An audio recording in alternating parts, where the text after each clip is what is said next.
तो नेक्स्ट हमारा जो फाइल का प्रोग्राम है उसमें हम क्या करने वाले हैं, जो फाइल है उसको हम रीड मोड में ओपन करेंगे और उसमें हम काउंट करेंगे उस फाइल में कितने नंबर ऑफ़ कैरेक्टर्स हैं, कितने नंबर ऑफ़ टैब्स यूज़ हुए हैं और कितने नंबर ऑफ़ स्पेसेस यूज़ हुए हैं। तो यहाँ पर ये देखिए प्रोग्राम है हमारा, count characters spaces tabs and new lines in A file. ये प्रोग्राम है उसके लिए। तो यहाँ पर सबसे पहले हमें क्या करना होगा, मेन फंक्शन के अंदर एक फ़ाइल पॉइंटर वेरिएबल डिक्लेयर करना होगा। आप कोई भी नेम ले सकते हैं फाइल पॉइंटर वेरिएबल का।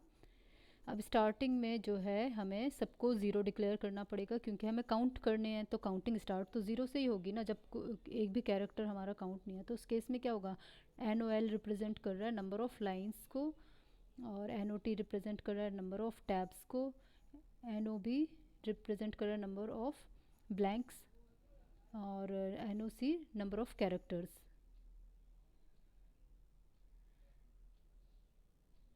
तो यहाँ पर हमने फ़ाइल को रीड मोड में ओपन किया है।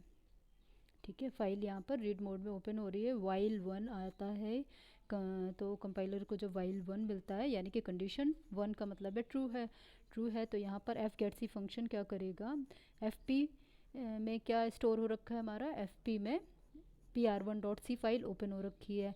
तो fgetc क्या करेगा, फाइल गेट कैरेक्टर फंक्शन है ये क्या करेगा, pr1.c फाइल के फर्स्ट कैरेक्टर को उठाएगा और ch में स्टोर करेगा। अगर उसमें कोई भी कैरेक्टर नहीं है तो उसको क्या मिलेगा, उस केस में अगर सपोज़ फाइल ब्लैंक है तो उस केस में ch को क्या मिलेगा, एंड ऑफ फाइल मिलेगा, जो कि बाय डिफ़ॉल्ट इंक्लूडेड होता है अगर उसमें कोई भी कैरेक्टर्स नहीं है तो अगर जो है ch equal to end of file मिलता है तो ये इसको मिलता है। उसके बाद ब्रेक स्टेटमेंट, ब्रेक मिलते ही क्या होगा, वाइल से इमीडिएटली कंट्रोल बाहर आ जाएगा, और वाइल से बाहर आते ही एफ क्लोज स्टेटमेंट पर आकर फाइल को क्लोज करेगा और इन सब की जो भी वैल्यूज़ होंगी उस वक्त उनको प्रिंट कर देगा। ठीक है, बट हम सपोज़ अज्यूम करके चल रहे हैं कि हमारी फ़ाइल में कुछ नंबर ऑफ़ कैरेक्टर्स हैं। तो fgetc सपोज़ हमारे पास जो है फाइल के अंदर कुछ कंटेंट्स हैं ABC स्पेस XYZ सपोज़। ठीक है, तो उस केस में हमारा fgetc जो है किसको पॉइंट कर रहा है, अभी fgetc फंक्शन a को पॉइंट कर रहा है, तो ch में a स्टोर हो जाएगा। NOC प्लस प्लस जो है, स्टार्टिंग में NOC को हमने नंबर ऑफ़ कैरेक्टर्स को हमने ज़ीरो असाइन कर रखा, तो अब NOC जो होगा 1 हो गया आपका। यहाँ पर चेक करेगा कि if ch equal to blank है, अभी हमें कोई स्पेस तो मिला नहीं है, ये किस कंडीशन किस केस में वर्क करेगा, ये ch equal to blank space, जब स्पेस आएगा तो उस केस में नंबर ऑफ़ ब्लैंक को इंक्रीमेंट कर देगा। तो अभी हमारे पास ये केस नहीं है। मैंने बताया कि हम अज्यूम करके चल रहे हैं कि हमारा जो है फाइल में ABC स्पेस XYZ जो है फाइल के कंटेंट्स हैं।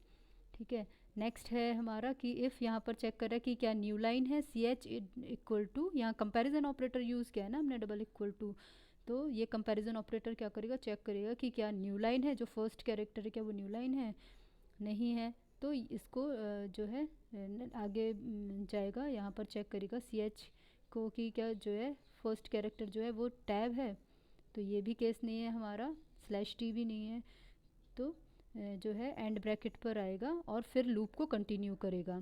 ठीक है, वाइल 1 कंडीशन ट्रू है, fgetc क्या करेगा, नेक्स्ट कैरेक्टर क्या है, ABC का B है, तो B को ch में पुट करेगा, और आपका एंड ऑफ फाइल वाला केस नहीं है तो यहाँ पर नहीं जाएगा, NOC प्लस प्लस करेगा। NOC प्लस प्लस का क्या मतलब है, पहले जो था 1 वैल्यू थी, अब NOC क्या हो गया, 2 हो गया है। ठीक है, बाकी हमारा ना तो अभी हमारे पास स्पेस है तो NOB को भी इंक्रीमेंट नहीं करेगा, अभी /n वाला केस भी हमारा नहीं है, ना ही /t वाला केस ट्रू है, तो इसीलिए कंपाइलर अगेन जो है वाइल लूप को कंटिन्यू कर देगा। अब नेक्स्ट क्या है हमारा कैरेक्टर, ABC में C है, नेक्स्ट कैरेक्टर को fgetc फंक्शन C को रीड करेगा, ch में स्टोर करेगा और NOC को प्लस प्लस करेगा। ठीक है, NOC को प्लस प्लस, NOC को कर दिया 3। अब हमारा जो है ABC, मैंने कहा था स्ट्रिंग क्या है हमारी, जो हमारी फाइल है उसके कंटेंट्स क्या है, ABC और स्पेस XYZ है, तो अब क्या है, स्पेस आते ही यहाँ पर ये कंडीशन हमारी ट्रू हो गई। ch इक्वल टू यहाँ पर ये चेक कर रहा है कि ब्लैंक है क्या, तो ये केस हमारा ट्रू है, तो इस केस में एन ओ बी को क्या करेगा 1 पे सेट कर देगा। बाकी अभी कोई भी केस ट्रू नहीं है, ना तो स्लैश एन मिला हमें ना स्लैश टी मिला, ठीक है। तो फिर वाइल को कंटिन्यू करेगा। इसके बाद क्या मिला, ए बी सी स्पेस तक हम पहुंच गए। अब आ रहा है एक्स वाई जेड। अब एक्स को जो है एफ गेट सी फंक्शन क्या करेगा, एक्स को रीड करेगा, ठीक है। ये एफ गेट सी फंक्शन क्या करेगा, एक्स को रीड करेगा, सी एच में स्टोर कराएगा। अब नंबर ऑफ़ कैरेक्टर कितने हो जाएंगे हमारे, अभी तक हमारे हो गए थे एन ओ सी 3 तक हो गया था, अब नंबर ऑफ़ कैरेक्टर हो गया 4 पर, ठीक है।